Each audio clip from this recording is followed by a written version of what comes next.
আসসালামু আলাইকুম, আমি জাহিদুল ইসলাম ট্যালেন্ট শেয়ার একাডেমির পক্ষ থেকে আপনাদের সবাইকে অভিনন্দন।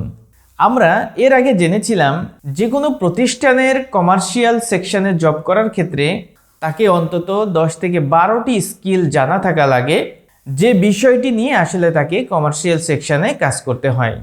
তার মধ্যে আমরা 1 নম্বরে জেনেছিলাম স্যাংশন লেটারের বিষয়। তো আসলে স্যাংশন লেটারটা কি, আজকে সে বিষয় নিয়ে আপনাদের সাথে ডিসকাস করব।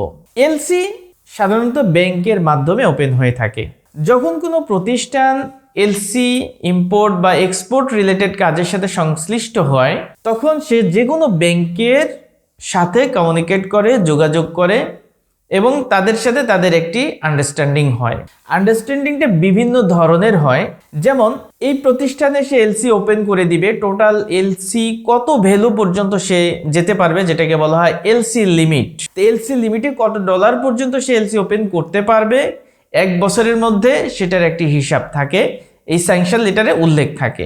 এলসি ওপেন করার ক্ষেত্রে এখানে ব্যাংকে কিছু দায় নিতে হয়, অর্থাৎ ব্যাংক নিজের হয়ে কিছু পেমেন্ট বিদেশে তারা করে দেয়, সেক্ষেত্রে তাদেরকে কিছু মর্গেজ দিতে হয়। এই বিষয়গুলো আবার অন্য বিষয়, যেটা আপনার লোনের সাথে সংশ্লিষ্ট, আর লোনের বিষয়গুলো কিন্তু স্যাংশন লেটারে উল্লেখ থাকে। এবং এলসি ওপেনিং চার্জ কত পার্সেন্ট হবে, তারপরে হচ্ছে আপনার এলসি মার্জিন কত পার্সেন্ট দিয়ে তারপরে আপনি এলসি ওপেন করবেন, এর বিস্তারিত বিষয়গুলো স্যাংশন লেটারে উল্লেখ করা থাকে।